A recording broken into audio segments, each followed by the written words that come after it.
You came all this way to marry a dead man." The stagecoach driver said it without looking at her, just dropped her bag in the dust and climbed back up to his seat. Clara Whitmore stood in the middle of Dust Hollow, Colorado, holding a folded marriage contract she had carried for 11 days through 3 states. 2 storms and 1 lie she hadn't known was a lie until this exact moment. The town stared at her. She stared back. If you've ever arrived somewhere and realized the ground beneath you was already gone, subscribe, stay until the end, and tell me what city you're watching from. The contract was dated 6 weeks ago. Clara had read it so many times she could recite it from memory.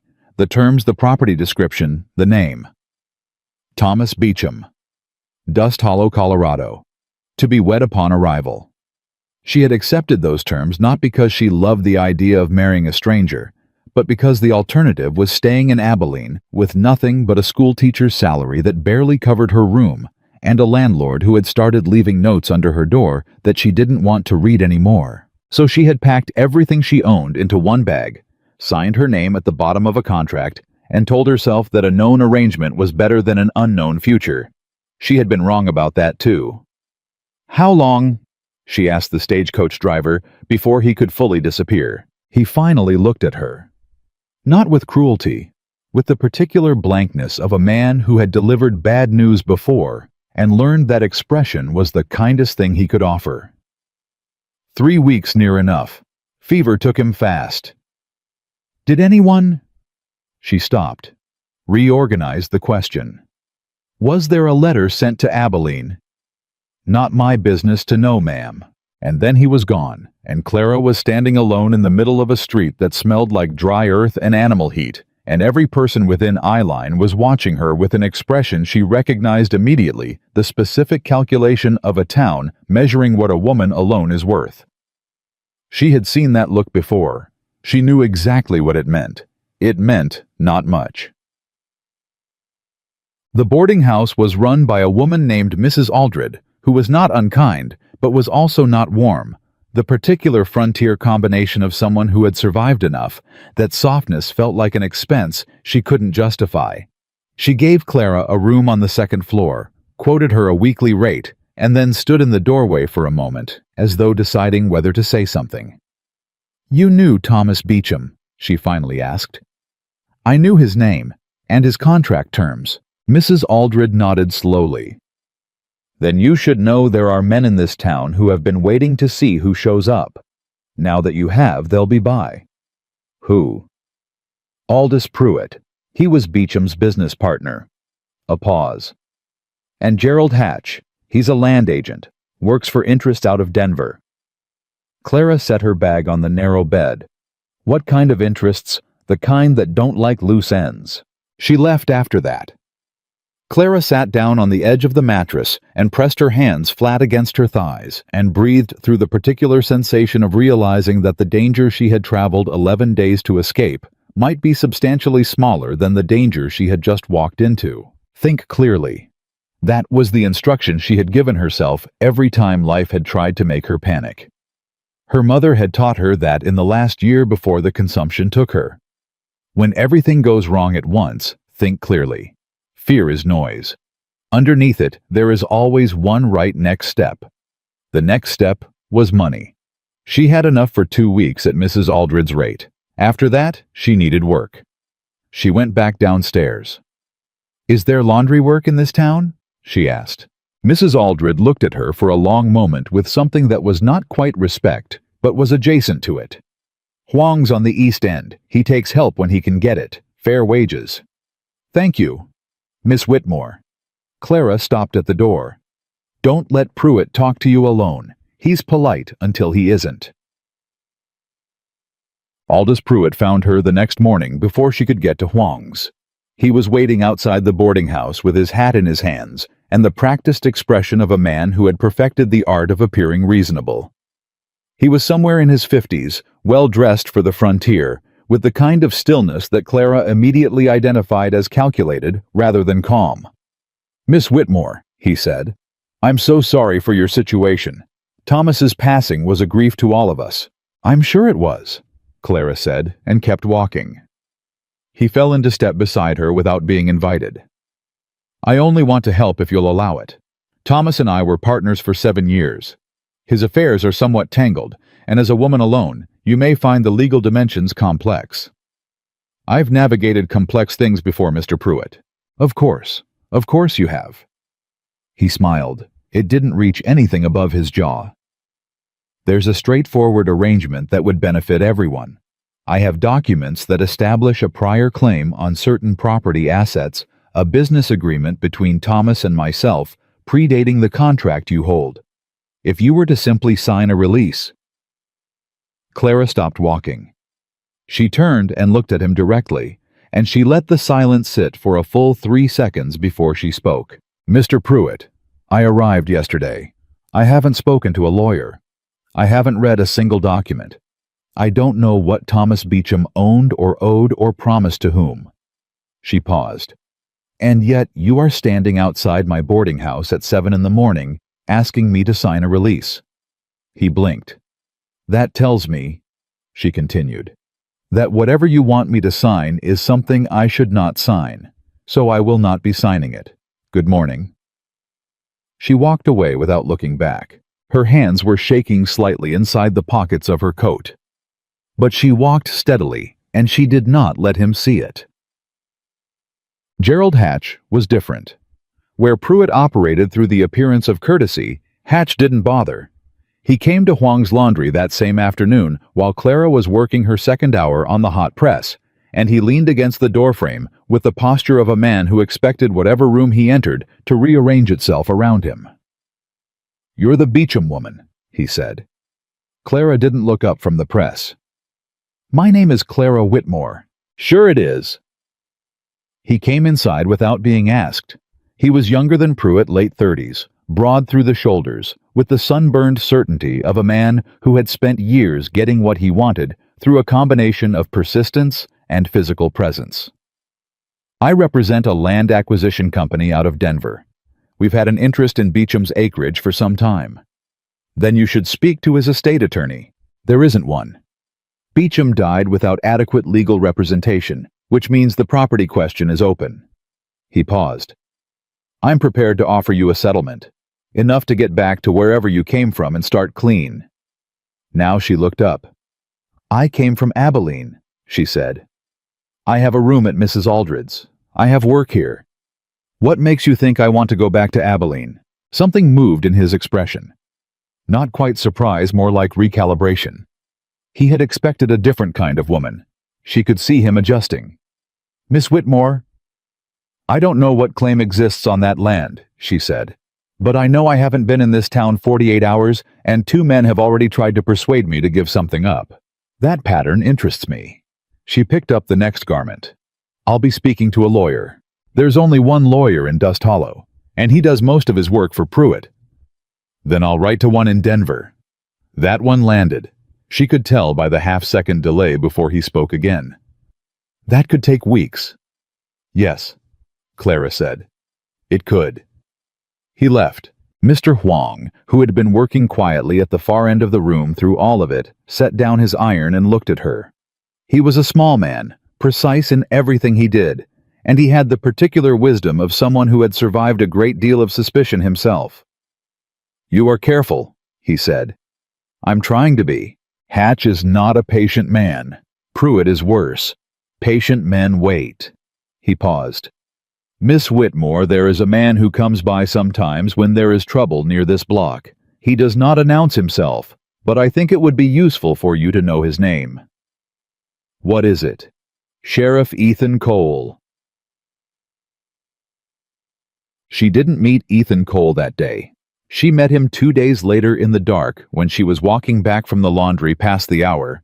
She should have stayed out because she had been trying to finish enough work to cover a 3rd week's rent and had lost track of the light. She became aware of footsteps behind her, 2 sets not synchronized, which meant 2 men, which meant deliberate, and she quickened her pace without running, because running would have confirmed she was afraid, and she was not going to give that away.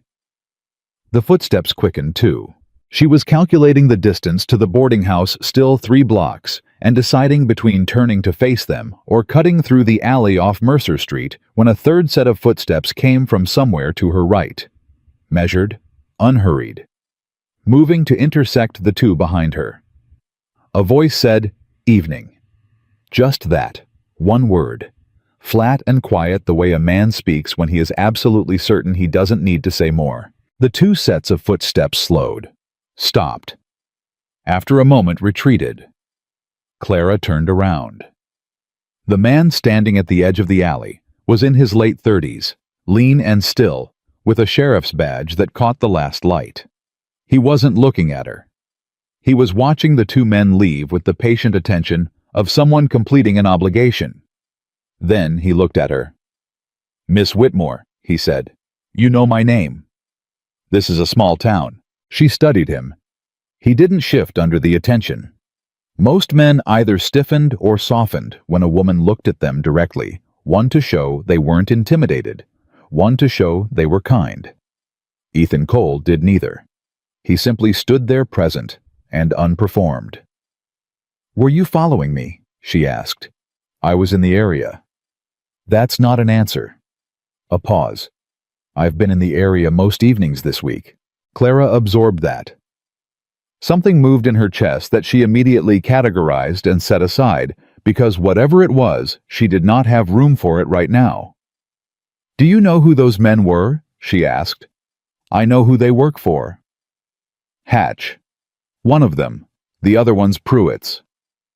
They're working together now. He looked at her with something she would later come to recognize as the specific expression Ethan Cole wore when someone surprised him by thinking faster than he expected.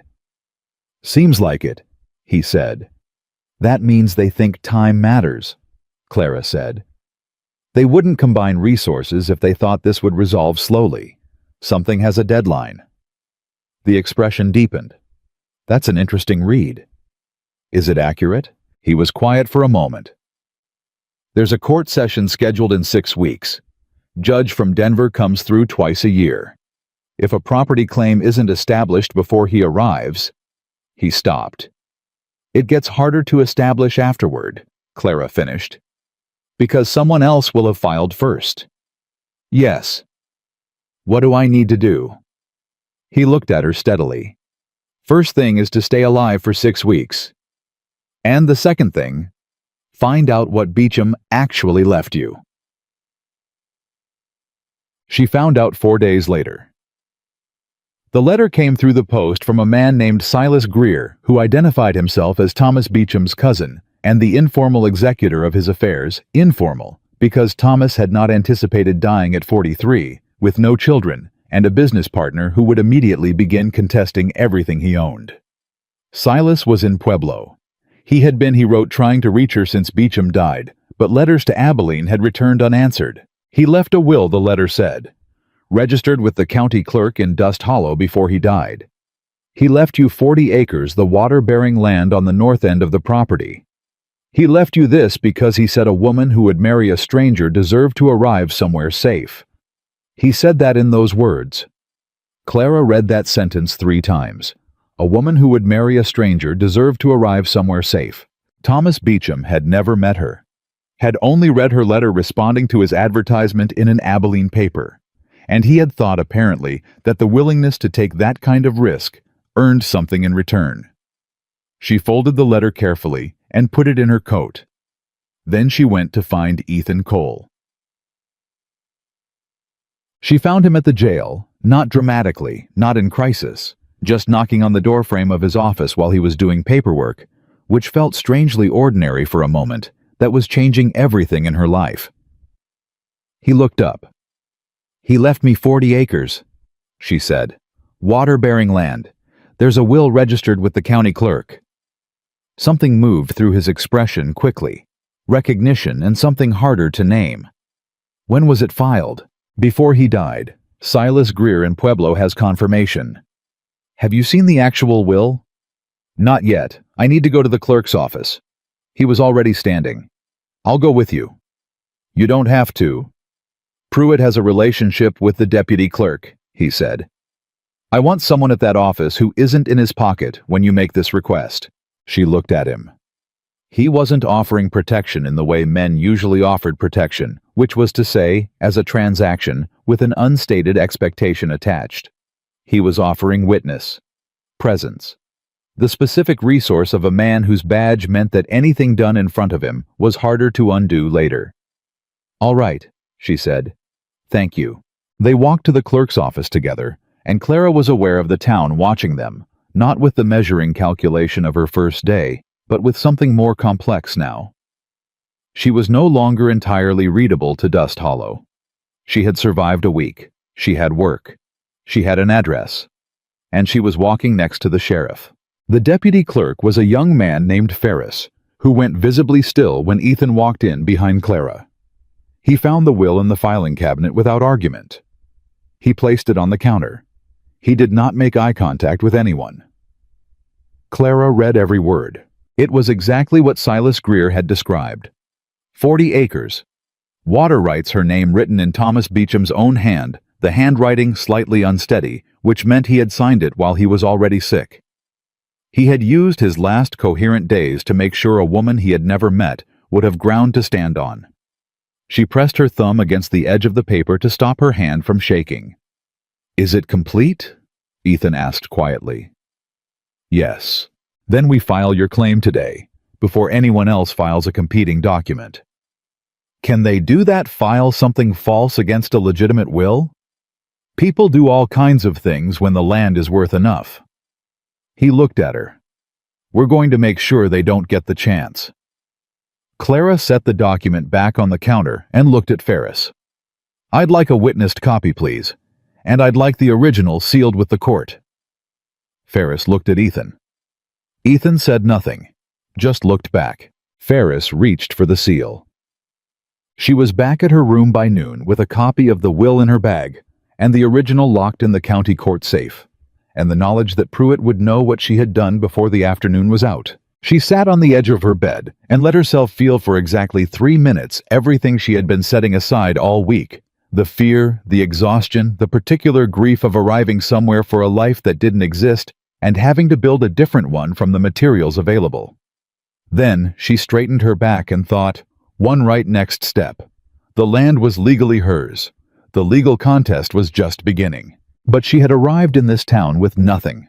No husband, no family, no name, anyone recognized, and in 1 week she had secured employment, identified her enemies, found a reliable witness, and established a legal claim to 40 acres of water-bearing Colorado land.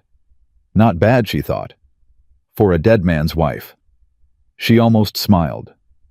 Almost. Because downstairs, she could hear Mrs. Aldred's voice speaking to someone in the low, careful tone of a woman delivering news she didn't want to deliver. And then she heard another voice, smooth, composed, and utterly cold. Aldous Pruitt. "Tell her," his voice said, carrying up through the floorboards with perfect clarity, "that I would like a word, at her earliest convenience, and tell her the conversation she started today is one I intend to finish." Clara stood up. She straightened her coat. She walked to the door, opened it, and called down the stairs with a voice she made absolutely level, "Tell Mr. Pruitt I'll be right down."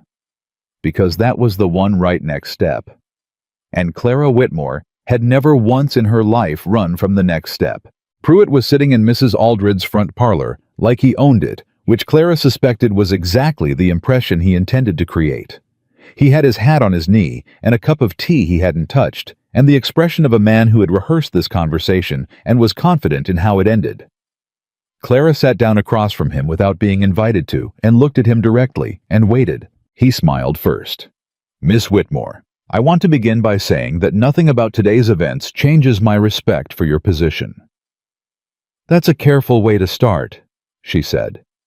"I'm a careful man." "You're a man who spent this morning sending people to the county clerk's office to check whether I'd been there," she said. "And when you found out I had, you came here within 2 hours. That's not careful. That's worried." The smile didn't disappear, but it thinned. "The will Thomas filed is not the whole picture. Tell me the rest of the picture." He reached into his coat and produced a folded document. He set it on the table between them and smoothed it flat with 2 fingers, the gesture of a man presenting evidence he considered conclusive. A business agreement signed by Thomas Beecham 14 months ago. In it, he agreed that in the event of his death, without direct heirs, the North Acreage reverts to our joint partnership, which as surviving partner means it reverts to me. Clara looked at the document without touching it.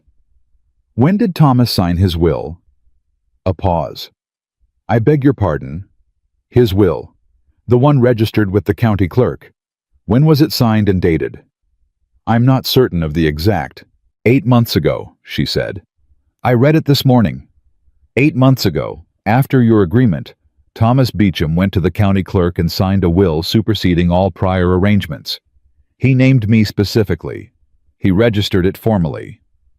She looked up from the document. Which means he changed his mind about you, Mr. Pruitt, and made that change legal. Whatever that paper says, it is 8 months older than my claim. Something went out of Pruitt's expression. Not the composure, he had too much practice for that, but something underneath it. The certainty. Courts interpret these documents carefully, he said. Yes, Clara said. They do, and I intend to be in that courtroom when they do it. He picked up the document slowly. He refolded it. He placed it back in his coat with the deliberate movements of a man who was recalculating while keeping his hands busy so his face didn't have to show it. Miss Whitmore, he said finally, you are a school teacher from Abilene. You have been in this town 9 days. You have no family here, no history here, no resources beyond a laundry wage. I have 7 years of established business relationships, a lawyer, and the patience to sustain a legal contest for considerably longer than your finances can support. He let that land. I am not threatening you. I am describing the arithmetic. Clara stood up. Mr. Pruitt, she said, I taught school for 6 years in Abilene. 32 students, grades 1 through 8, 1 room. You know what that job requires? She didn't wait for an answer. The ability to stay calm when everyone in the room is trying to wear you down at once. She picked up his untouched tea and moved it to the side table. I know arithmetic. Good afternoon. She walked upstairs without looking back. She made it to her room, closed the door, and sat on the bed, and pressed both hands over her face, and breathed for a solid 30 seconds before she trusted herself to move again. Then she got up, took out paper and ink, and wrote a letter to a lawyer in Denver. She had no idea if it would arrive in time. But it was the next right step, and that was all she had to work with. She sealed the envelope and went back downstairs to find Mrs. Aldred, who took one look at her expression and said without any preamble, I'll have it on the Morning Post. Thank you. He threatened you. He described arithmetic. Mrs. Aldred made a sound that was not quite a laugh. Same thing with Pruitt. She paused. Sheriff Cole stops by on Tuesday mornings. I can mention you'd like a word. I'd appreciate that. She went to bed that night with the copy of the will under her mattress, which she recognized as probably unnecessary, and did anyway, because some precautions were worth the irrationality. She did not sleep well, but she slept. Ethan Cole came by Tuesday morning as promised, and this time he sat across from her at Mrs. Aldred's kitchen table, with 2 cups of coffee between them, and the specific attentiveness of a man who was listening rather than waiting to speak. Clara had learned in 9 days that this was not a common quality. Most men listened to women the way they listened to weather forecasts, acknowledging the information while already deciding what they were going to do regardless. Ethan listened like the information mattered. She told him about Pruitt's document, about the business agreement, about her argument regarding the will's later date. He was quiet for a moment after she finished. You're right about the date, he said. A properly registered will supersedes a private business agreement. But Pruitt knows that. He's not presenting that document because he thinks it wins in court. Then why? Because he wants you scared. He wants you to feel like the ground is unstable enough that taking his offer looks like solid footing. He turned the coffee cup in his hands. He'll escalate. That document was the opening move. What comes after it? Challenges to the will's validity. Questions about Thomas's mental state when he signed it. Claims that the signature was forged or that you manipulated him, somehow correspondence fraud, something like that." He looked at her steadily. Pruitt's lawyer is good at finding angles. Clara absorbed this. Can they actually make any of those claims stick? In front of Judge Hartley, the Denver judge coming through in 5 weeks? No. Hartley is clean. He doesn't owe Pruitt anything. A pause. But there's a local magistrate named Felder who hears preliminary motions, and Felder has borrowed money from Pruitt twice. Can you prove that? I know it. Proving it in time is different. He looked at her directly. The goal is to get your claim to Hartley without it being buried in Felder's court first. How do we do that? We keep the will visible and documented. We get your Denver lawyer here before Felder schedules a hearing. We make sure Pruitt can't move fast enough to get to Felder first. He paused. And you stay public. You keep working, keep showing up, keep being a presence in this town that people recognize. It's harder to erase someone who's been seen. Clara looked at him across the table. You've been thinking about this since before I found the will. He didn't deny it. I've been watching Pruitt and Hatch work together for 3 weeks, since before you arrived. Something moved in his expression, careful, considered. Thomas Beecham told one person he was sending a marriage contract to Abilene, Mrs. Aldred. He trusted her. A pause. I think he knew something was wrong with the partnership, and he was trying to get someone onto that land who had legal standing before he died. He just ran out of time to explain it. Clara felt that sentence move through her in a way she hadn't expected. Thomas Beecham, whom she had never met, who had written her name in a will with a shaking hand while he was dying, had been trying to build something rather than simply end one. He trusted a stranger, she said. He trusted someone with nothing to lose, Ethan said quietly. Sometimes that's the safest kind of trust. She didn't have an answer for that. She picked up her coffee instead, and they sat for a moment in the particular silence of two people who were not yet comfortable with each other, but were not uncomfortable either, something in between that Clara didn't have a word for. "Mr. Cole," she said finally, "why are you helping me?" He considered the question with the seriousness it deserved, rather than deflecting it. "Because Pruitt has run this town sideways for 4 years, and nobody has had standing to push back. You have standing now." A pause. "And because Thomas Beecham was a decent man who deserved a better end than being bled dry by his own partner."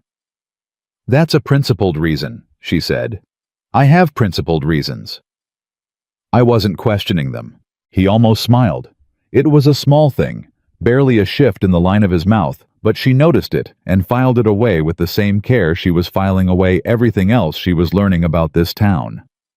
Gerald Hatch came back on Thursday. He didn't come to the laundry this time. He came to the boarding house in the evening when he knew she would be back from work. And he didn't come alone. He brought a man from Denver named Carver, who wore a suit that was too well made for Dust Hollow and carried a leather document case that he set on Mrs. Aldred's parlor table with the particular authority of someone who considered the gesture conclusive. "Miss Whitmore," Carver said, "I represent the Continental Land Acquisition Company. We have an outstanding offer on the Beecham North acreage that predates your arrival in Colorado by 11 months. "What kind of offer?" "A purchase agreement, negotiated directly with Thomas Beecham." He opened the case and produced a document, signed by him. Clara looked at it without touching it the same way she had looked at Pruitt's document. She had learned in the past week that the most important thing you could do with a document presented by someone who wanted something from you was not to touch it, because touching it looked like acceptance, and looking like acceptance was the first step toward actual acceptance. "Thomas Beecham signed a will 8 months ago," she said. "He left the North acreage to me by name. If he had already sold it, he wouldn't have been able to leave it. The purchase agreement stipulates delivery upon certain conditions." "What conditions?" Carver paused, just slightly. "The terms are complex." "I have time," Clara said. The pause extended. Hatch, who had been standing to the side with his arms crossed, shifted his weight. Carver looked down at the document and then looked up again with the expression of a man who had just realized he was in a conversation that was not going according to his preparation.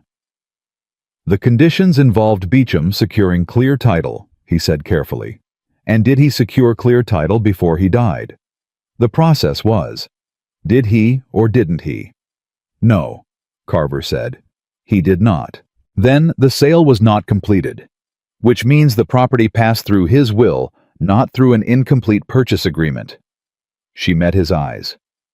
I have a Denver lawyer I've written to. I'm happy to have him review both documents. Carver closed the document case. Hatch uncrossed his arms and stepped forward. Miss Whitmore, I want to be straightforward with you. The offer we're prepared to make is generous, more than the land is worth on the open market given the uncertainty of the current claim. You could leave here with enough to start clean, a real start, not a laundry wage.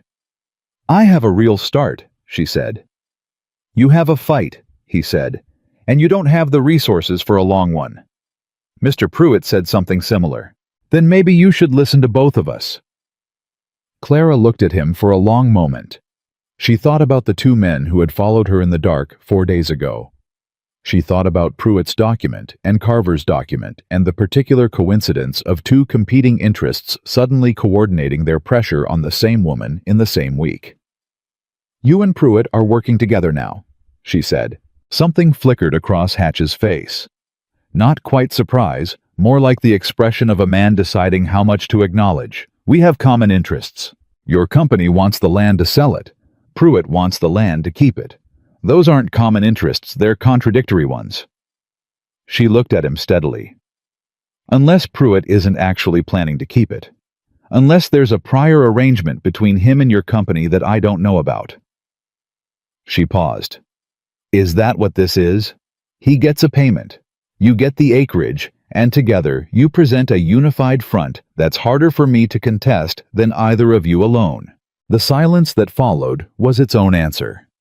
I think, Clara said quietly, that I'm going to wait for my Denver lawyer. Hatch picked up his hat. That's your choice. Yes, she said. It is. They left.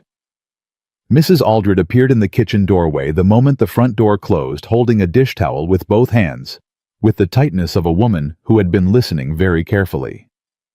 They had it arranged, she said. It wasn't a question.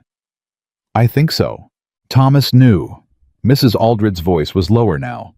He knew Pruitt was going to sell to those Denver people. That's why he changed the will. He didn't want that land sold to a company. He wanted it to stay in human hands. She stopped. He wanted it to stay in her hands. Yours. Clara stood very still. He put me in the middle of this, she said. He put you in the middle of it with legal standing. Mrs. Aldred corrected. There's a difference. There was. Clara knew there was. But standing in the middle of something with legal standing still meant standing in the middle of it, and the men on either side of her were better resourced and more practiced at this kind of war than she had ever needed to be. She went upstairs and wrote a second letter to Denver, this one more urgent, with specific questions about contesting a purchase agreement where conditions precedent had not been met. Then she sat and thought about Thomas Beecham, who had trusted a stranger from Abilene with something worth killing for. She was not going to let him down. The next morning, Ethan was outside the laundry when she arrived. Not dramatically, he was just there leaning against the wall of the building next door, coffee in hand, watching the street with the patient attention that she was learning was simply how he occupied space. He didn't make a production of turning when she walked up. He just turned. Hatch and Carver came to the boarding house last night, she said. I know. At her expression, Carver's been in town since Monday. I've been watching who he talks to. It's an arrangement between Pruitt and the acquisition company. I suspected it for a while. Now you've confirmed it. He held the door open for her. It also tells us the timeline is tighter than I thought. They wouldn't combine this fast unless the Denver judge coming through is a problem for their plan. Why would Hartley be a problem if their documents are legitimate? Because they're not. He said it simply without drama. At least one of them isn't. A real purchase agreement with real conditions precedent, Carver's company would have filed a claim the moment Beecham died. They waited 2 weeks. That means they spent those 2 weeks constructing the document rather than locating it. He paused. If Hartley looks closely, the paper won't hold. Clara stood just inside the laundry door. Can you prove it was constructed? Not yet, but a Denver lawyer with the right questions can. He looked at her. You need to stop them from getting to Felder before your lawyer gets here. Felder will delay things in a way that forces you to spend money you don't have, and he'll do it slowly enough that it looks procedural. How do I stop Felder from hearing it? You give him a reason not to take the case. If there's already an appeal pending in a higher court, if you file first. He stopped. That's your lawyer's move to make. I'm just telling you the geography. You know a lot about legal procedure for a sheriff. My father was a judge, he said. I grew up in courtrooms. That landed differently than she expected. She looked at him for a moment and thought, there is more to you than a badge and a steady expression. And then she thought, of course there is. You just don't give it away to people who haven't earned it. Ethan, she said the first time she had used his given name, which happened without her deciding to. He didn't react to it, but she thought something in him settled slightly. Yes. Thank you for being in the area. He looked at her for a moment with an expression she couldn't fully read, careful and open at the same time, like a door held at exactly 1 inch. I'll be in the area a while longer, he said. And then he left, and Clara went to work, and the day moved forward with the particular momentum of a story that had stopped being something happening to her and started being something she was deciding. The letter from the lawyer arrived on Friday afternoon. His name was Wallace Gideon, and he was based on his letter, a man who had spent 20 years in Colorado property law and had very little patience for land fraud conducted by people who assumed frontier women didn't understand documents. He would arrive in Dust Hollow in 10 days. He had already written to the Denver court requesting that any competing claims be held in abeyance pending proper adjudication. He had enclosed a preliminary legal brief that Clara should present to the county clerk and to Sheriff Cole as documentation of pending representation. Clara read the letter standing in the middle of Mrs. Aldred's front hall. She read it twice. Then she looked up and found Mrs. Aldred watching her from the kitchen doorway. Good news, Mrs. Aldred asked. A lawyer is coming, Clara said. A real one, and he's already filed something in Denver.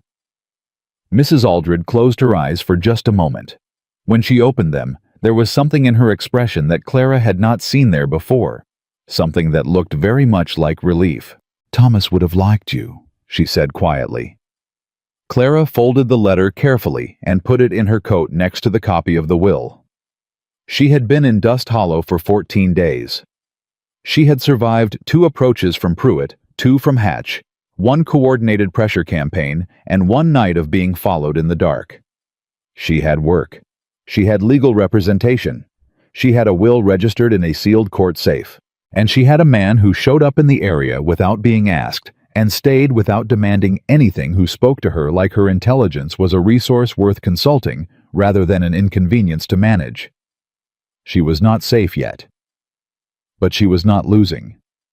And then, on Saturday morning, everything she had built in 2 weeks cracked straight down the middle because the letter that arrived with the Morning Post wasn't from Denver. It was from Abilene, and it was written in the handwriting she recognized with a cold drop in her stomach, the particular looping script of the landlord she had left behind. The one who had been leaving notes under her door. Miss Whitmore, it read. I have been contacted by a Mr. Aldous Pruitt of Dust Hollow, Colorado, regarding your character and history. I have been happy to provide him with a full account. I imagine you will find the details he now possesses inconvenient. She set the letter down on the kitchen table. Mrs. Aldred looked at her face and said, What is it? Pruitt has found something from my past, Clara said. I don't know what he was told, but whatever it is, he's going to use it. Is it true? Clara was quiet for a moment. Parts of it. Are those parts shameful? They're complicated. Mrs. Aldred sat down across from her. Miss Whitmore. Clara. It was the first time she had used her given name. This town has seen complicated before. What it hasn't seen enough of is honest. She paused. Whatever it is, you tell your lawyer first. You tell the sheriff second. You don't let Pruitt be the first person in this town to name it." Clara looked at her across the table. She thought about being managed and being owned and the slow, long history of men deciding what a woman's past meant for her future. And then she thought, not this time. She picked up her pen. She wrote 2 letters that Saturday morning. The first was to Wallace Gideon in Denver, direct, specific, no softening. She told him about the Abilene landlord, about Pruitt's contact, about the likelihood that whatever had been communicated would surface in court as a character challenge. She told him the parts that were true, the parts that were complicated, and the parts that were neither just old wounds that other people had decided to interpret on her behalf. She sealed it and gave it to Mrs. Aldred before she could reconsider a single word. The second letter she didn't send. She wrote it, read it once, and burned it in the kitchen stove. It was addressed to the landlord in Abilene, and it said everything she had spent 2 years not saying, and putting it on paper was enough. Some things didn't need to travel. They just needed to exist once acknowledged and then released. She felt steadier after that. Not safe, she had stopped expecting to feel safe, but level. The way you feel when you've stopped pretending a thing isn't happening and started deciding what to do about it. She went to find Ethan Cole. He was at the jail, same as before. She knocked on the door frame, same as before. But this time she didn't wait for him to look up. She walked in, sat down in the chair across from his desk, and said, "Pruitt has contacted someone from my past in Abilene. He has information about me that he's planning to use. I need to tell you what it is before he does." Ethan set down his pen. He didn't straighten in his chair or shift his expression into anything formal. He just looked at her with the same steady attention he always gave her and said, "All right." So she told him. She told him about the school in Abilene and the school board chairman and the 2-year arrangement that had started as professional mentorship and become something else, slowly enough that she hadn't seen it coming, until she was already in the middle of it. A man with a wife and a position and a great deal of interest in making sure Clara remained grateful and quiet. She told him that when she had ended it, the chairman had made certain her teaching contract wasn't renewed. She told him that the landlord, who was the chairman's brother-in-law, a fact she hadn't known when she took the room, had started the notes under the door. She told him that the marriage advertisement from Thomas Beecham hadn't been an escape from something shameful.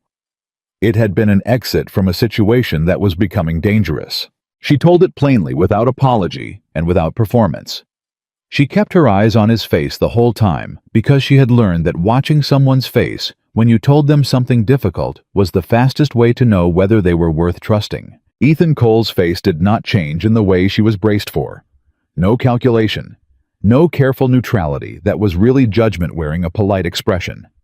Just attention, the same kind he always gave her, and something beneath it that looked like anger, but the particular quiet variety that comes from a man who is deciding what to do with it rather than performing it for an audience. When she finished, he was quiet for a moment. "The school board chairman," he said. "Does he have a name?" "It doesn't matter," she said quickly. "What matters is what Pruitt does with it. It matters because if Pruitt's lawyer puts him on paper as a source in any court proceeding, a man who coerced a woman and then used his connections to end her employment, has created a documented trail of his own conduct." He paused. "Which is the kind of thing a Denver judge notices." Clara looked at him. She had not thought of it from that angle. She had been so focused on defending against the information that she hadn't considered what the information cost Pruitt if he used it carelessly. "You're saying it could backfire on him," she said. "I'm saying it will if your lawyer is good enough to flip the frame." He looked at her steadily. "Is there anything in what you told me that you actually did wrong?" She thought about it honestly. "I made a bad judgment about a man's intentions," she said. "I stayed in a situation longer than I should have because leaving felt riskier than I could afford at the time." "That's not a character flaw," Ethan said. "That's a woman surviving a bad situation with limited options. There's not a person in this territory who hasn't done a version of the same thing." She didn't say anything for a moment. She was pressing something down inside her chest. Not sadness exactly. More like the particular exhaustion of having carried something alone for 2 years, and suddenly having it seen clearly by someone else. "Thank you," she said. "Tell Gideon everything you told me," he said. "Word for word. Don't let him be surprised in court." "I already wrote to him this morning." He nodded once. And then, as though the weight of the last 10 minutes simply required some physical acknowledgement, he stood up and said, "Come on, I'll walk you back." They walked in silence most of the way. Not uncomfortable silence, but the kind that exists between people who have just said something that changed the texture of things and need a few minutes to let the change settle. Near the boarding house, Clara said, "When Pruitt uses it, how bad will it be?" Ethan considered this honestly. "Locally, people will talk. Some of them will decide it means something about you. Most of them, I think, already know who Pruitt is well enough to be skeptical of anything he produces." He paused. "In court with Hartley, it won't matter. He's seen every kind of character attack. He's specifically seen them used against women to muddy property claims. He doesn't like it. And with Felder, it'll matter if Felder gets the case, which is why we have to make sure he doesn't." They stopped outside the boarding house. "Ethan," she said, "if this all falls apart, if Felder gets involved, if Gideon doesn't arrive in time, if the documents don't hold—" "It won't fall apart," he said. "But if it does, Clara." He said her name the same way she had said his without deciding to, as though it arrived naturally. "I've been watching Pruitt run this town for 4 years. I've had the law on my side and not enough standing to move against him because every person with a claim left or settled before it reached court." He looked at her directly. "You have a legitimate will, a reputable lawyer, a clean court record, and more composure under pressure than anyone I've seen in this town in 8 years. A pause. "It's not going to fall apart." She held his eyes for a moment. Then she nodded and went inside. She did not let herself feel everything she was feeling until she was alone in her room with the door closed. And even then, she gave herself exactly 3 minutes before she sat up straight and started thinking about what came next. What came next arrived sooner than she expected. Monday morning, Mr. Huang came to find her at the boarding house before her shift, which he had never done, and which told her immediately that whatever he had come to say was serious enough to override his natural preference for minding his own affairs. "The magistrate," he said when Mrs. Aldred let him in. "Felder. He posted a notice this morning. He's scheduled a preliminary hearing on competing claims to the Beecham North acreage." He paused. "For Thursday." Clara went very still. "This Thursday," she said. 3 days. She counted backward. Gideon had said 10 days. He was 7 days away. A preliminary hearing on Thursday would establish procedural standing for Pruitt's claim before her lawyer arrived, which was exactly what Ethan had told her to prevent. "Did the notice name me specifically?" she asked.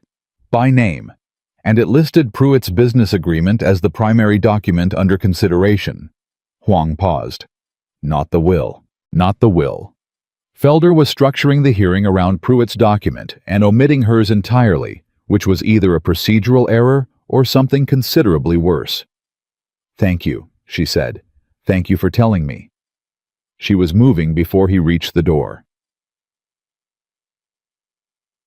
Ethan's expression when she walked into his office and told him didn't change, but something behind it went cold in a way she had learned to read as genuine anger wearing its working clothes. "He can't exclude the will from a competing claims hearing," he said. "It's procedurally indefensible." "Can you stop it? I can contest it. I can file an objection with the county court record." He was already on his feet. "But Felder has latitude on his own docket. If he claims the will's validity is itself under question, then he can exclude it pending a validity ruling," Clara finished. "And a validity ruling takes time, and time is what Pruitt needs." "Yes." They stood for a moment with the shape of the problem between them. "Write to Gideon again," Ethan said. "Tell him Thursday. Tell him to send anything he has already, any filed documents, any Denver court correspondence, anything with a date stamp that establishes your representation as prior to Thursday's hearing. If his filing is on record in Denver before Felder opens that session, Felder has to acknowledge it. Will he? He has to. Ignoring a Denver court filing in a preliminary hearing is the kind of move that ends magistrate appointments. He paused. He's corrupt, not suicidal. Clara took a breath. I'll write today. This morning. I'll file the objection to the notice by end of day. He looked at her. And Clara, you need to be in that courtroom on Thursday, whether or not Gideon is here. You need to be physically present, and you need to speak if you're asked to. Don't let them run a hearing about your property while you're not in the room. I wasn't planning to be anywhere else, she said. Something moved across his face, quick and genuine. He almost said something. Then he turned to his desk instead, and she went back to write her letters, and the next 3 days became the most precisely calculated of her life. God. Wednesday night, Pruitt made his move with the past. It wasn't subtle. It was never going to be subtle. That wasn't the point. The point was to seed the ground before the hearing, and he did it the way a man does when he has enough social standing to let a rumor travel without his fingerprints on it. By Wednesday evening, Clara could tell by the way certain women at the laundry looked at her, not with cruelty, mostly with that particular careful distance that people use when they've heard something and haven't decided what to do with it yet. Mr. Huang said nothing about it. He simply made sure she had the better pressing iron that day and gave her the orders that needed the most skill, which was his version of a statement of confidence. Mrs. Aldred was more direct. She came to Clara's room that night, knocked, and said through the door, "There is talk. I want you to know I've told 3 people today exactly what I think of Aldous Pruitt as a source of information about anyone's character. I expect those 3 people to tell 3 more." Clara opened the door. "Thank you, Mrs. Aldred." "Eleanor," the woman said. "My name is Eleanor." Clara looked at her, this woman who ran a tight house with tight margins in a hard town, and had been quietly feeding information and tea and morning post arrangements to a stranger for 2 weeks, without once asking what she would get in return. "Thank you, Eleanor," she said. Eleanor nodded briskly and went back downstairs, and Clara stood in the doorway for a moment, with the specific feeling of someone realizing they had made a friend without noticing the exact moment it happened. She slept better that night than she had since arriving in Colorado. Thursday came with the particular quality of a day that knows it matters. The courtroom, which was also the town hall, and on Sundays a church, was fuller than Clara had expected. She had not anticipated an audience, and then she had, because of course there was an audience. A woman fighting 2 established men for a dead man's land was the best story Dust Hollow had seen in months, and people came to stories. Pruitt was already there with his lawyer, a man named Gresham, who had the precise posture of someone who had won enough cases to confuse competence with invincibility. Hatch sat 2 rows back with Carver. Felder was at the front, with the studied self-importance of a small man in a room he was choosing to treat as large. Clara walked in and sat at the table on the other side from Pruitt's lawyer, alone with the copy of the will in front of her and Gideon's letter, which had arrived by special courier at 6 that morning, with 2 Denver court documents clipped to it in her left hand. Ethan stood at the back of the room. He didn't sit. He stood with his arms crossed and his badge visible, and the quiet, absolute authority of a man making it clear without saying a word that whatever happened in this room was being witnessed. Felder called the session to order. He went through the formalities with the brisk efficiency of a man who had already decided the outcome and was treating the proceeding as a courtesy. He introduced Pruitt's business agreement.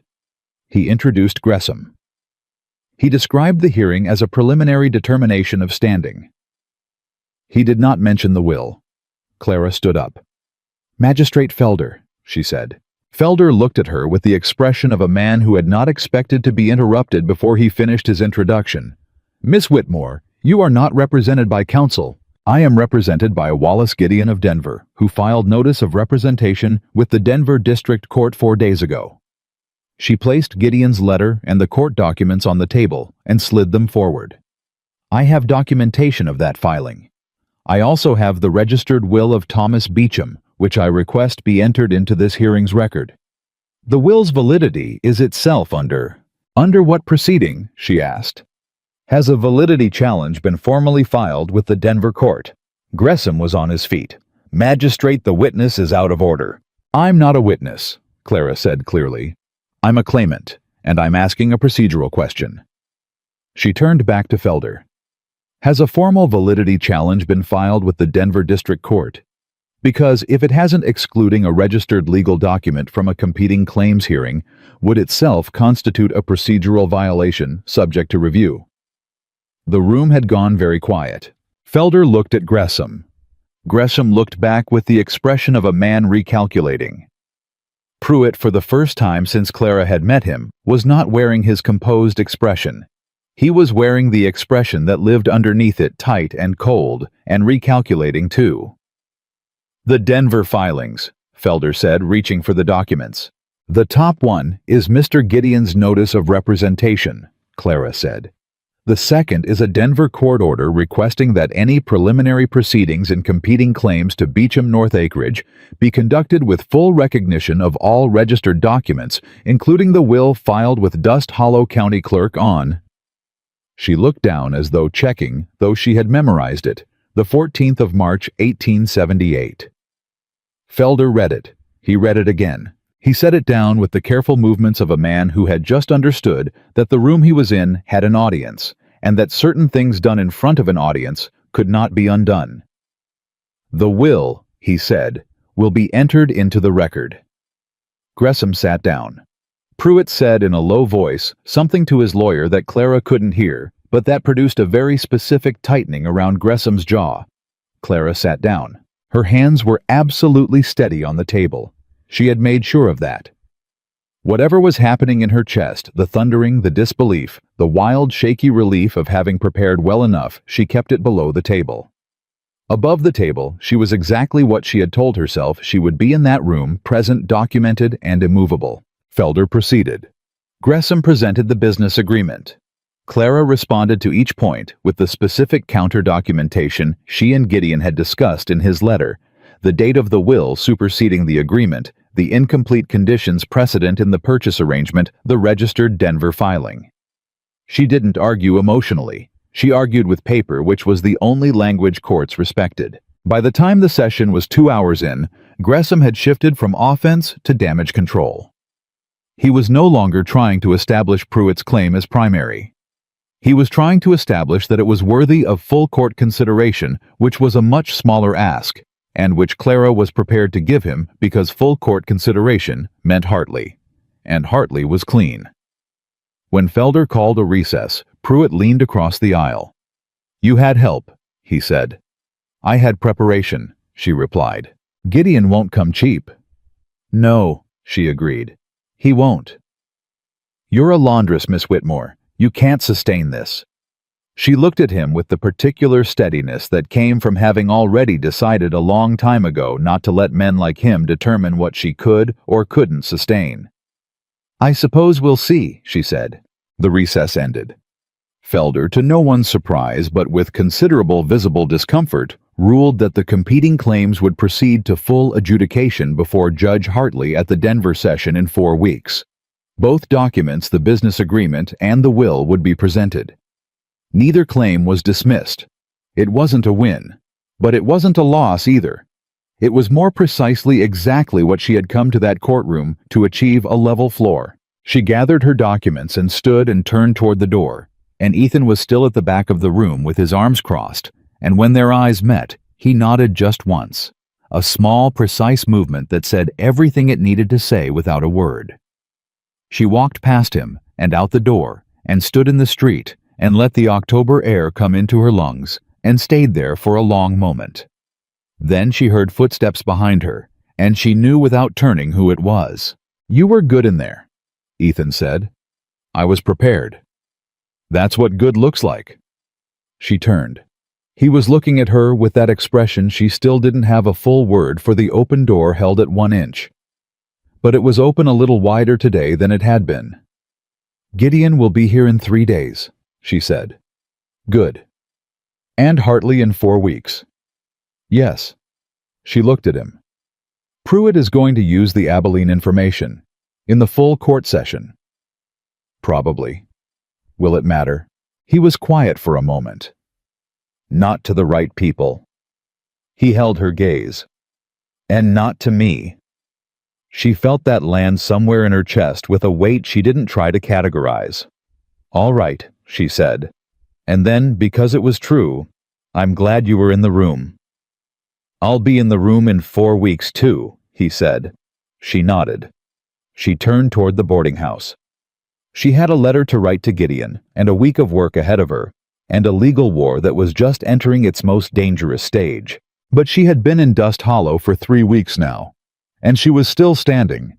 And something she had carried since Abilene, the particular cold weight of a woman who had learned to expect that the ground beneath her would always eventually give way, was beginning slowly, and against every instinct she had, to feel a little less certain that it would. She pressed her hand briefly against the will in her coat pocket. Thomas Beecham, she thought. I'm still here. And somewhere in the arithmetic of everything she had lost, and everything she was still fighting for, that felt for the first time like enough. But it was Thursday evening, and Gideon was 3 days away, and in her room at Mrs. Aldred's, there was a second letter waiting, one that had arrived while she was in court, from a name she didn't recognize, with a Denver postmark, and the words, "Private and Urgent," written across the seal in letters that had pressed hard enough into the paper to leave marks on the back. She had not opened it yet. She opened it now, and read it once, and then she sat down on the edge of her bed with the letter in her hands, because what it said changed every calculation she had made, not against her, but in a direction she had not seen coming, and was not yet sure she knew how to hold. The letter was from Silas Greer, Thomas Beecham's cousin, and what he had written was this: There is a second will, newer than the one you know about. Thomas signed it 5 weeks before he died. I have been afraid to come forward, but I think you need to know what it says. She read Silas Greer's letter 3 times. Not because it was long, it wasn't. It was barely 2 paragraphs written in the cramped handwriting of a man who had been afraid and was still afraid, and had decided to write anyway, which Clara recognized as its own kind of courage. But she read it 3 times because the first time her mind kept snagging on the words "second will" and not getting past them, and the second time she was trying to understand the implications, and the third time she was simply making sure she had not misread anything. She hadn't. Thomas signed it 5 weeks before he died. He was still lucid. I want you to understand that. He knew exactly what he was doing. The second will doesn't remove your claim to the North Acreage. It expands it. He left you everything, Miss Whitmore. The house, the livestock, the water rights across all 4 parcels, and a document he made me witness that explains why. I have been afraid to come forward because Pruitt sent 2 men to my door in Pueblo the week after Thomas died. But you walked into that preliminary hearing today and held your ground without a lawyer, and I think Thomas chose correctly. I will come to Dust Hollow. I will bring the document. But I need to know you can protect what I'm carrying. Clara set the letter on the bed beside her. Her first thought was, this changes everything. Her second thought was, this is also exactly the kind of thing that gets people hurt. If Silas Greer arrived in Dust Hollow carrying a second will that expanded her claim from 40 acres to the entire Beecham property, Pruitt would know about it within hours. The man had eyes in this town, the way a spider had threads everywhere, and sensitive to the smallest vibration. And a second will, broader and more recent, didn't just threaten Pruitt's business agreement. It obliterated it. Which meant Silas Greer traveling from Pueblo with that document was in genuine danger. She was on her feet and moving before she had consciously decided to. Ethan opened his door at 9 in the evening without appearing surprised to find her there, which she had stopped being surprised by. She held out the letter without preamble. He read it, standing in the doorway. She watched his face. The stillness he always wore tightened in one specific place around his eyes, which she had learned was what Ethan Cole looked like when something alarmed him. "When did this arrive?" he asked. "Today, while I was in court." "Silas Greer." He handed the letter back. "You've corresponded with him before?" "Once. He wrote to tell me about the first will. I never met him." "Pruitt's men went to his door in Pueblo." He said it carefully, turning the fact over. Which means Pruitt knows Silas exists and knows he was close enough to Thomas to have witnessed documents. Does Pruitt know about the second will? If he did, Ethan said, he wouldn't have wasted time on the business agreement. He'd have moved to discredit Silas directly. He looked at her. He doesn't know. Not yet. Then we have a window. A short one. The moment Silas starts traveling, the moment he buys a stage ticket from Pueblo, Pruitt's people will know. He stepped back from the door. Come inside. She sat across from his desk again in the chair she had started thinking of as hers, and they worked through it the way they had learned to work through things. Clara laying out the problem in its full shape, Ethan identifying the specific points of vulnerability, both of them arriving at the solution from different directions and meeting in the middle. Silas could not travel on the regular Pueblo to Dust Hollow stage. That route was too visible, too trackable. He needed to come in through Alamosa change coaches and arrive without his name on a manifest that any of Pruitt's contacts could read. He needed to carry the document somewhere on his person that wasn't obvious, not a document case, not a satchel. And he needed to arrive before the Hartley session, which was now 27 days away. I'll write to him tonight, Clara said. Tell him the route. Tell him to travel under a different name if he can manage it without it being a legal problem. It won't be a legal problem, Ethan said. A witness traveling with a legal document under threat of coercion has latitude. Gideon can confirm that when he arrives. He paused. Don't put the route details in writing. Send a telegram to Pueblo General Post, address it to a first name only. Tell him to come, and tell him you'll explain when he arrives. You think Pruitt reads her letters? She asked. I think Pruitt has cultivated enough relationships in this town that I don't want to test it. He held her gaze. You've done everything right for 3 weeks, Clara. Don't give him a window now. She nodded. She stood to leave, and then stopped. Ethan, if the second will gives me the whole property... She paused, working out what she actually meant to say. That changes my situation here considerably. The north acreage is 40 acres of water rights that some ranchers depend on. The full property is something different. It's a presence. It's a life here. A real one. He looked at her for a moment. Is that something you want? She thought about Abilene, the landlord's notes, the school board chairman's careful managed version of her, the 11 days on the stage with a marriage contract to a stranger. I want to decide, she said finally. I've never just gotten to decide. Then let's make sure you get to, he said. She went back to the boarding house in the dark, and for once, nobody followed her. Wallace Gideon arrived on Sunday afternoon, 3 days after the hearing, and he was exactly what his letters had suggested, a compact, precise man in his late 50s, with the kind of unhurried confidence that comes from 2 decades of being right in courtrooms.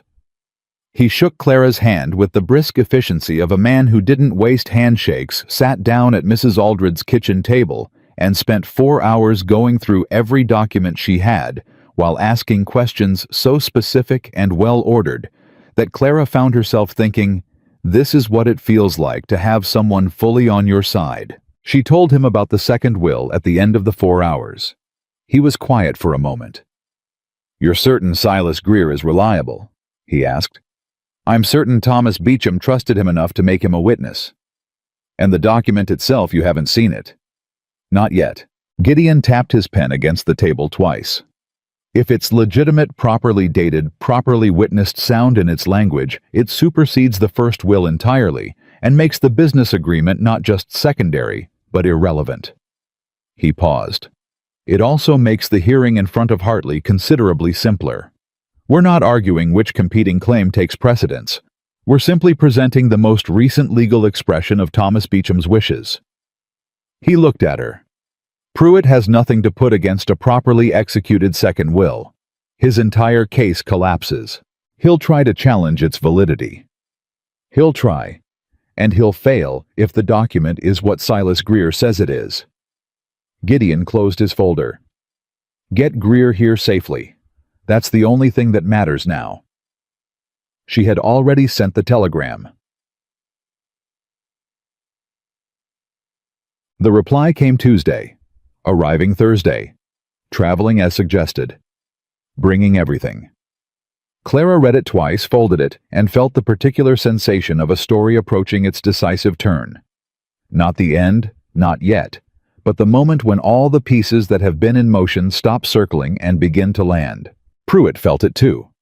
She could tell by the way the pressure changed, that weak, less visible, more ambient, like weather before a storm. She didn't see him directly, but she felt his presence in the way people spoke around her. The way certain conversations stopped when she entered Huang's. The way Ferris at the clerk's office looked at her on Wednesday, with an expression that was either guilt or warning, and was probably both. She told Ethan. "He knows something is coming," Ethan said.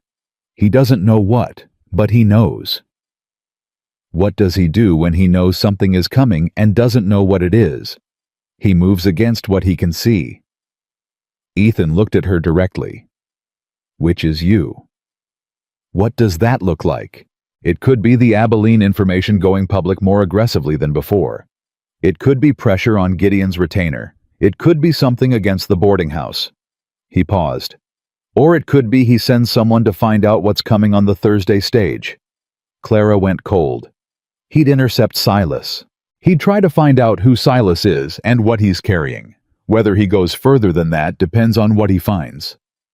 His voice was level, but had that specific tightening again, the alarm he kept controlled. "I'll be at the stage depot on Thursday." "I'll be there too." "Clara."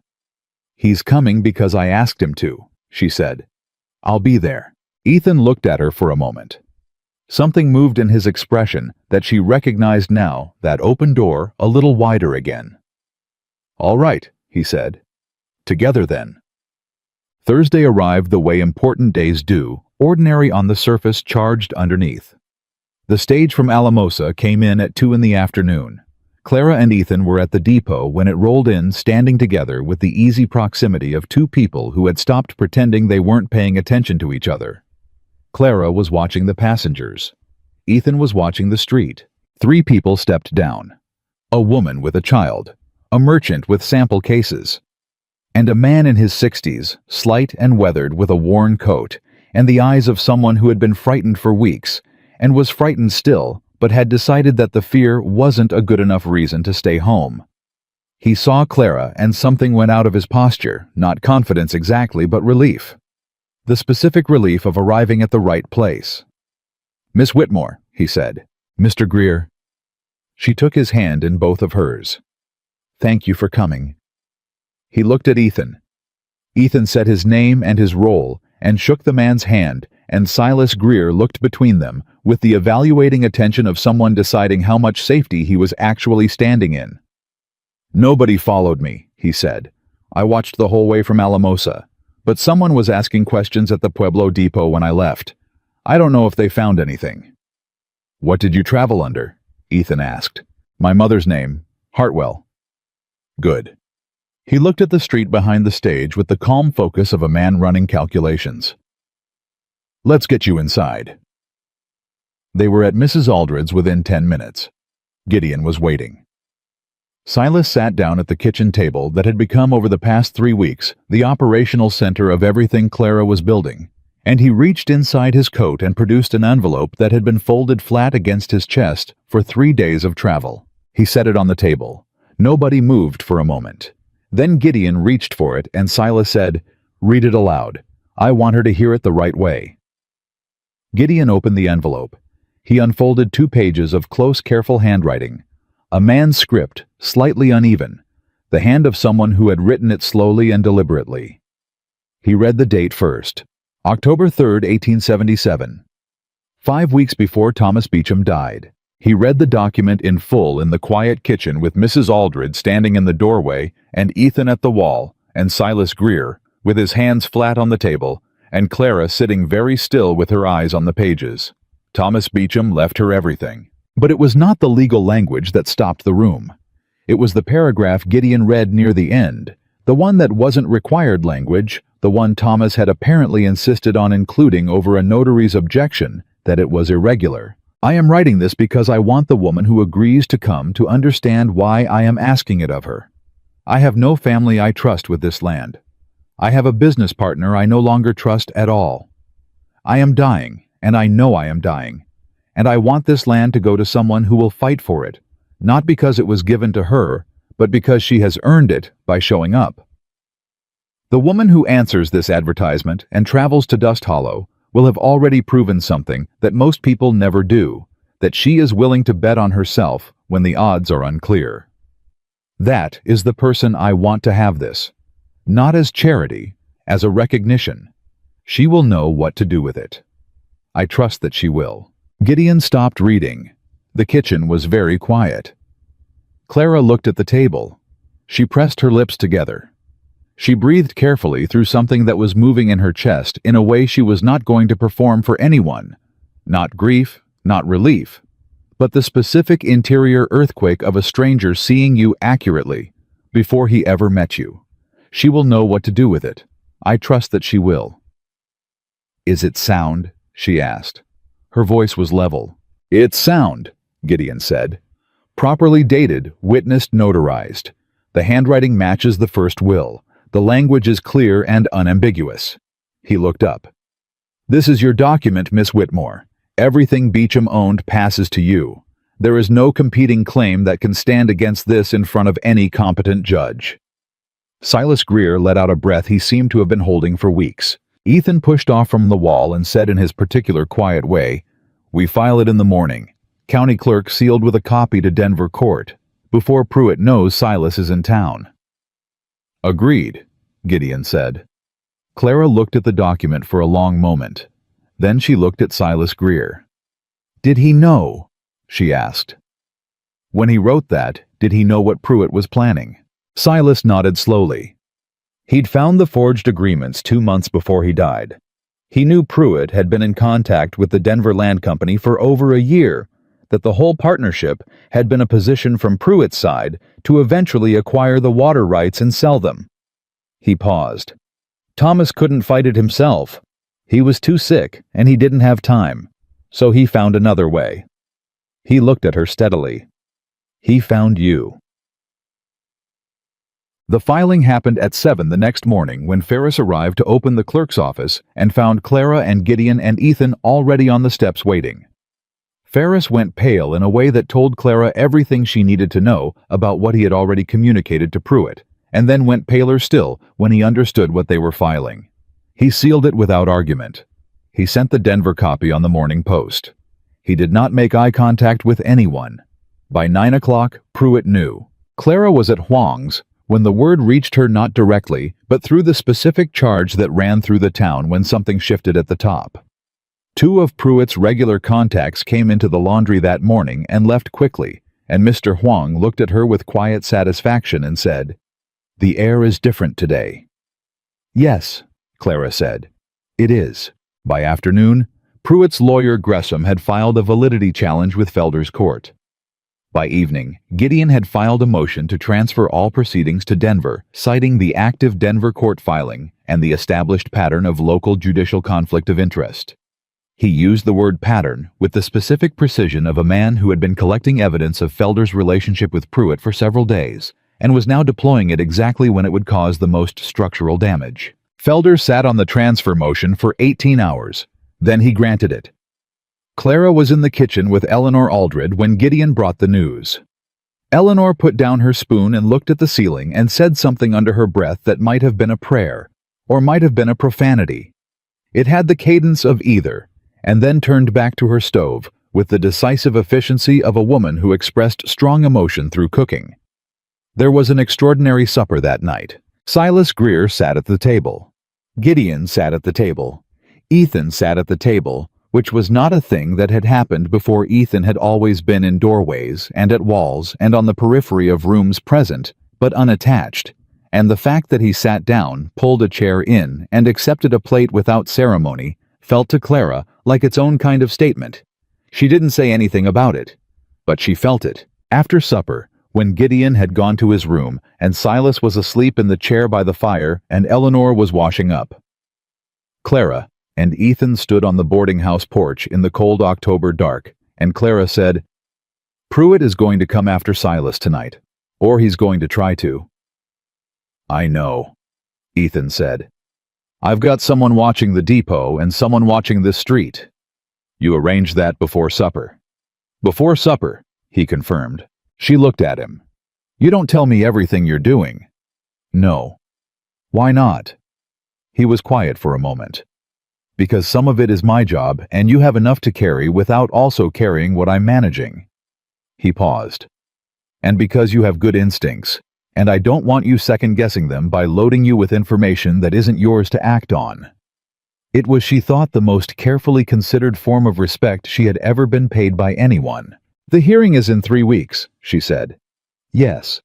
And after the hearing, when it's done, what does this town look like? He turned to look at her properly. The door was open further now than it had ever been.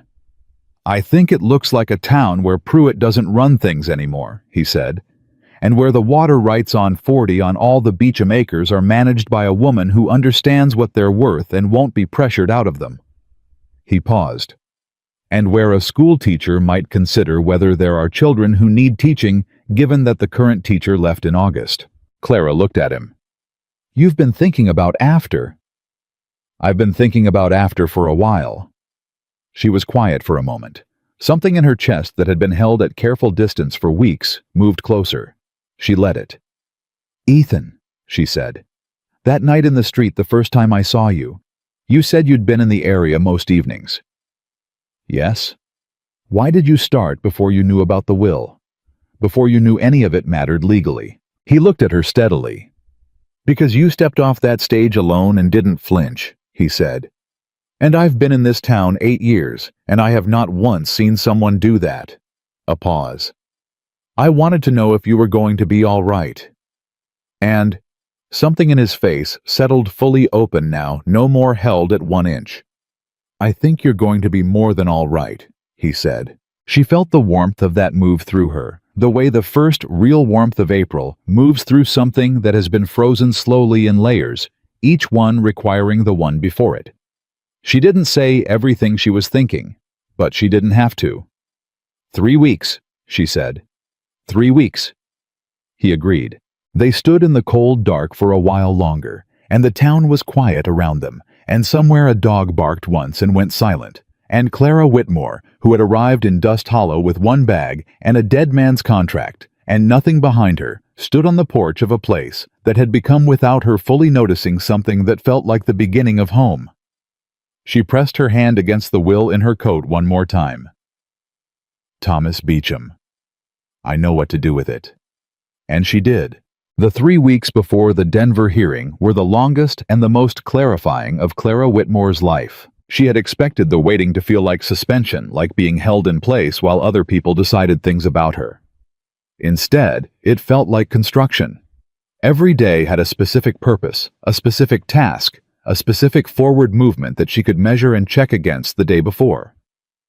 Gideon prepared documents. Silas stayed at the boarding house under a quiet watch that Ethan arranged without making it look like an arrangement. Clara worked at Huang's in the mornings and spent her afternoons with Gideon going through every possible challenge Gresham might mount in front of Hartley and preparing the precise documented response to each one. She was good at it, better than she had expected to be. Gideon told her so on the 2nd week bluntly, the way he said everything. Most clients I have to translate the law for. You understand the structure of an argument. That's not common. I taught school for 6 years, she said. You spend 6 years explaining things to 30 children at once. You learn the difference between a sound argument and one that just sounds sound. He almost smiled. Yes, exactly that. Pruitt made 3 moves in those 3 weeks. The first was the Abilene information released publicly through a letter to the Dust Hollow Courier, a weekly paper with a readership of approximately 400 people, and as Clara learned quickly, the memory of a town that read everything twice. The letter was careful. It named no specific acts. It simply described in the language of concern a woman whose history in Abilene gave cause to question her moral fitness to hold property in a respectable community. Clara read it at breakfast on a Tuesday. She set the paper down and ate the rest of her meal. Eleanor Aldred watched her do it and said nothing until Clara was finished, and then said, "You're not going to respond to it." "No." Good. Eleanor poured more coffee. Responding gives it weight. Silence lets people decide for themselves what it's worth. A pause. And most people in this town already know what Pruitt's word is worth. What Clara discovered over the next 2 days was that Eleanor was right, not universally, but more than she had expected. Several women at Huang's were cooler toward her. 2 men on the street found reasons to look away. But Mr. Huang himself, when a customer made a comment within earshot of the laundry, said with perfect calm and devastating precision, "Miss Whitmore does her work. Pruitt does not. I know which one I trust." And the conversation ended. Ethan said nothing about the letter directly, but that Tuesday evening he was on the porch of the boarding house when she came home, and he stayed there, and they talked about nothing important. The weather, the coming winter. Whether the west field of the Beecham property had been properly fenced before Thomas died. And his presence was its own statement louder than anything he could have said about the letter. The second move Pruitt made was financial. He called in a debt owed by a rancher named Dillard, whose grazing rights depended on access through the Beecham North acreage. Dillard came to Clara with his hat in his hands and the expression of a man who had been squeezed from 2 directions and didn't know which one was going to break him first. "Pruitt told me if the land goes to you, he'll find a way to cut my access," Dillard said. "I got 40 head depending on that route, Miss Whitmore. I'm not your enemy. I need to know what's going to happen." Clara looked at him. He was a big man, made small by worry, and she felt none of the resentment she might have expected, just the clear-eyed recognition that Pruitt was using him the way he used everything as pressure. "Mr. Dillard," she said, "if the land comes to me, and I believe it will, I will offer you a fair grazing agreement. Written legal at a rate that reflects what the access is actually worth and not what someone who wants to control you decides to charge." She paused. "I'm a school teacher. I'm not a land baron. I have no interest in squeezing the ranchers who depend on that water." He looked at her for a long moment. "Can I have that in writing? Come see Gideon tomorrow morning," she said. "We'll draft a letter of intent." He came. 2 other ranchers came with him. By the end of the week, Clara had 3 signed letters of intent for post-hearing grazing agreements, which Gideon pointed out with considerable satisfaction constituted evidence that the community had already accepted her as the legitimate future rights holder documentation that would not hurt them one bit in front of Hartley. Pruitt's third move was the one she hadn't anticipated. He went after Silas. Not physically, he was smarter than that with a court date looming. He went after him legally, filing a claim that Silas Greer had fraudulently represented himself as a witness to the second will, that he had a financial interest in Clara's claim, and that his testimony should be excluded from the Denver proceedings as compromised. Gideon read the filing and set it down, and said in the tone of a man who had just been handed exactly what he needed, "He's desperate." "How is this desperate?" Clara asked. "Because he just put Silas Greer formally on the record as a witness to the second will." Gideon looked at her. "He filed a document confirming the second will exists in order to challenge the man who witnessed it. Before this, he could have argued the second will was a fabrication. Now he's acknowledged it." He paused. "Gresham should have caught that. The fact that he didn't tells me Pruitt is making decisions without letting his lawyer finish thinking." Clara looked at him. "He's panicking." "He's panicking," Gideon confirmed. She felt something she hadn't expected to feel. Not triumph, not satisfaction exactly, but the specific quiet of a woman who has walked a very long road and can finally see where it ends. The night before the Denver hearing, Clara couldn't sleep. She lay in her room at the boarding house and listened to the particular silence of a building where other people were sleeping and let her mind run through everything. Not in the anxious way she had spent so many nights in Abilene, spinning in circles, but in the deliberate way she had learned to think here in this hard little town that had become hers. She thought about Thomas Beecham signing his name with a shaking hand. She thought about the stage pulling into Dust Hollow and the driver saying he's dead like it was weather. She thought about Ethan Cole in the dark, saying I've been in the area most evenings, and what it had cost her then not to let herself understand what that meant. She thought about the woman who had gotten off that stage, That woman had been braced for the worst and hoping for a manageable version of acceptable. She had been running a quiet, careful arithmetic of survival that she had mistaken for years for a life. This woman, the one lying in this room in this town with a lawyer sleeping down the hall, and a will in the court safe, and 3 signed grazing agreements in a folder, and a man who stood on porches and said nothing important and meant everything by it. This woman was something different. She wasn't sure yet what to call it. But she knew the difference, and the difference was everything. She got up before dawn and wrote one letter, not to Gideon, not to Silas, not about the hearing. She wrote it to herself, the version of herself who had gotten on the stage in Abilene with 1 bag and a stranger's contract and no certainty of anything. She wrote, "You were right to go. You were right to be afraid. And you were right to stay." She sealed it, put it in her coat pocket next to the copy of the will, and went downstairs to start the day. The Denver hearing lasted 4 hours. Judge Hartley was a small man with the specific authority of someone who had nothing to prove and therefore required nothing from the room, no performance, no deference, no theater. He read every document presented to him with the same unhurried attention and asked questions that were, as Gideon had predicted, precise enough to be scalpels. He asked Gresham to explain the conditions precedent in the purchase agreement and why they hadn't been met. Gresham gave a long answer. Hartley wrote 1 sentence in his notes. He asked Gideon to explain the relationship between the first and second wills in terms of legal succession. Gideon gave a short answer. Hartley nodded once. He asked Clara directly, looking at her over his glasses with the neutral attention of a man who had made up his mind about nothing yet and intended to keep it that way until he had everything. Whether she had had any communication with Thomas Beecham prior to his death beyond the written correspondence establishing the marriage contract. "No, Your Honor," she said. "I never met him. I received 2 letters, the advertisement and the contract terms." "And you accepted those terms?" "I did. Why?" She had not expected that question. She held his gaze for a moment and gave him the true answer, not the strategic one. "Because I needed ground to stand on, and he offered it. I didn't know him. But the terms were honest. And I believed a man who wrote honest terms was worth the risk of showing up." Hartley looked at her for a moment. Then he wrote something in his notes and moved on. Gresham tried the Abilene information. He introduced it as a character matter relevant to the probity of the claimant. Hartley stopped him at the second sentence. "Counsel," he said, "I am looking at a properly executed and witnessed will, a prior registered will, consistent in its intent, 3 signed agreements from neighboring ranchers acknowledging the claimant as their future rights holder, and a Denver court filing from a reputable attorney established 4 weeks ago.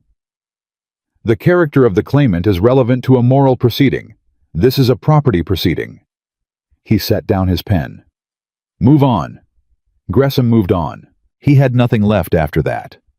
What remained of his argument was the business agreement, and by the time Gideon had walked Hartley through the timeline agreement signed, will superseding it filed 8 months later. Second will filed 5 weeks before death. The agreement was not a competing claim. It was a document from a prior arrangement that a dying man had specifically and legally chosen to override. Hartley called a recess of 20 minutes. When he came back, he ruled in 11 sentences. The second will was valid. The first will was consistent with it. The business agreement was superseded. The purchase agreement's uncompleted conditions precedent made it legally void. All property water rights and associated claims pertaining to the Beecham estate passed in full to Clara Whitmore, as the sole named beneficiary of the most recent legitimate legal instrument expressing Thomas Beecham's final wishes. Clara sat at the plaintiff's table and heard each sentence land and did not move. Pruitt was 3 chairs down. She heard him exhale a short, controlled sound, the specific compression of a man who had just lost something he had been certain of for a long time. She did not look at him. Gideon touched her arm. "It's done," he said quietly. She nodded. She did not cry. She did not make any sound at all. She simply sat for a moment in the full weight of it, the 40 acres that were now all the acres, the water rights, the house, the life Thomas Beecham had spent his last weeks trying to deliver intact to a woman he had never met, and let herself feel it completely. Then she stood up, shook Gideon's hand, thanked Silas Greer with both of hers, and walked out of the courthouse into the Colorado October. Ethan was on the steps. She had not seen him come in. She had been focused entirely on the room on Hartley, on every word and every counter-word. But she was not surprised to find him there. She had stopped being surprised by where he was. "Well," he said. "It's done," she said. He looked at her for a long moment with that open expression, fully open now, nothing held at a distance, and said, "How do you feel?" She thought about it honestly. "Like I finished something," she said. "And like something else is just starting." He nodded slowly. He came down one step so they were level with each other, and he said, "What are you going to do first?" "Go home," she said. And she meant Dust Hollow. And he knew she meant Dust Hollow. And neither of them said anything about that directly, because they didn't need to. The weeks after the ruling reshaped the town the way water reshapes rock, not all at once, but steadily following the new lines of things. Pruitt was still present in Dust Hollow. He would be for a while. Men with that much money and that many debts owed them don't disappear quickly. But his position had changed in the specific way that matters. Most people stopped assuming he was going to win. And when people stop assuming someone is going to win, the balance of every interaction shifts. His lawyer Gresham left for Denver. The Courier ran a piece on the ruling that was notable for what it didn't say. It didn't call it a scandal, didn't call it a corruption. Just laid out the facts with the plain neutrality of a paper that had decided the story was finished and didn't need dramatizing. Hatch and Carver were back in Denver within a week of the ruling, their acquisition papers worth nothing. Clara moved on to the Beecham property in November. The house needed work, she had known it would, and she had already made a list, and the list was a satisfying thing to have because it was finite and specific and solvable in a way that so much of the past months had not been. Silas Greer stayed to help settle the estate, and he turned out to be a man of considerable quiet competence, who knew which ranchers had been honest with Thomas and which hadn't, and which fences needed replacing before winter came hard. She met with each of the neighboring ranchers in turn. Not Dillard only, but all 5 whose access ran through the property. She sat across tables from men twice her age and 3 times her physical size. And she laid out terms that were fair and firm and non-negotiable in the places that mattered, and not one of them left the table without signing. One of them, a weathered man named Garrett, who had ranched the valley for 22 years, shook her hand at the end and said, "Thomas said in that will, you'd know what to do with it. He wasn't wrong." She thought about that for the rest of the afternoon. The school opened back up in January. The previous teacher had been a young man from Ohio who had lasted 8 months before deciding that frontier life was better in the imagining than the living, and the 12 children of Dust Hollow had been studying from outdated primers with rotating volunteer supervision since August. Clara walked into that schoolroom on a Monday morning in January, with 30 years of frost on the windows and 24 questions from children who had been waiting for someone to take them seriously, and she felt for the first time in as long as she could remember exactly where she was supposed to be. Not rescued, not placed, not arranged. Chosen. By her. Ethan came by the property on a Saturday in late January, which was not unusual. He had been coming by on various pretexts since November, each one slightly more transparent than the last, in the way of a man who has decided he is going to let something be visible, but hasn't yet decided what to do with the visibility. Clara had started looking forward to Saturdays. He helped her fix a fence post that afternoon, which he was good at because he was good at everything practical. In the quiet way he was good at everything without announcing it. And afterward they sat with coffee in the kitchen that was now her kitchen, in chairs that were now her chairs, and talked in the unhurried way they had been talking for months. The conversation accumulating its own history. The way all important conversations eventually do. He said at some point, "You've been here 4 months." "Almost 5, she said. "Does it feel like yours?" She thought about it. "Yes," she said. "It does." A pause. That surprised me. I didn't expect it to feel like mine so fast. I thought it would take longer to stop waiting for the ground to shift. Does it still feel like it might shift? Sometimes, she said honestly. Old habits. She looked at him. But less. A lot less. He turned his coffee cup in his hands. She had come to know that gesture. It was what he did when he was about to say something he had been working up to. She waited. "Clara," he said. "Yes, I'm not going to tell you that you need me here. You don't. You've made that plain to everyone in this territory, including me, and I think it's the truest thing about you." He kept his eyes on the cup for a moment, then lifted them to her directly. "But I'd like to be here. Not because you can't manage without me, because I can't imagine being somewhere you're not." The kitchen was very quiet. She held his gaze. She felt everything that wanted to rise in her chest, and she it didn't categorize. It didn't set it aside, didn't give herself 3 minutes and then get back to the next right step. She just let it be there, present and warm and entirely real. "Ethan," she said. "Yes." "That night on the porch, when you said you wanted to know if I was going to be all right." She paused. "I spent about 2 weeks telling myself that was professional concern." "I know," he said. "I could tell. And after 2 weeks, I stopped telling myself that." "I know that too," he said. She almost smiled. "Were you waiting for me to stop?" "I was giving you time," he said. "There's a difference." That was so precisely perfectly him, that she did smile fully unguarded, the kind of smile she hadn't given anyone in years because she hadn't trusted anyone enough to let them see it. He looked at her like she was the most valuable thing he had ever been trusted to be careful with. "Ask me," she said. "I'm asking," he said. "Not to rescue you, not to manage things, not to stand between you and whatever comes next." He set down the cup. "I'm asking to stand next to it, with you, for as long as you want that." Clara Whitmore sat in her kitchen in her house on her land in the town that had tried to swallow her whole, and had instead become the place where she built everything, and she felt none of the old arithmetic. No calculation of risk versus safety, no inventory of what she could afford to lose.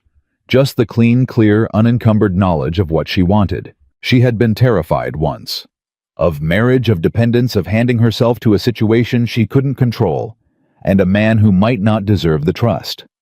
That fear had been real, and it had been earned, and it had kept her moving when moving was the only right thing to do. But she was not that woman on the stage anymore. She was not surviving. She was not braced. She was here, and she was whole, and she was free to choose. "Yes," she said. Not because she was lonely. Not because the land needed a man's name attached to it. Not because she was afraid of what came next alone. But because Ethan Cole had stood in every dark street and every hard room and every uncertain week of her life in this town, and he had never once tried to make her smaller. He had only ever made space for her to be exactly as large as she actually was. And that was something worth choosing. Deliberately. Fully.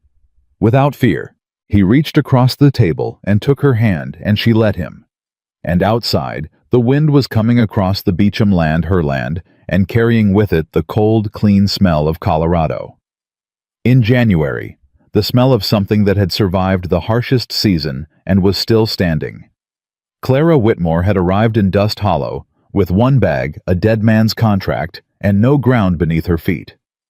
She had built the ground herself, and the woman who had once been terrified of what a future might cost her sat in the life she had made and understood finally and completely that safety was never a place someone else puts you. It is the person you become when you stop running and start deciding. She had decided, and she was home.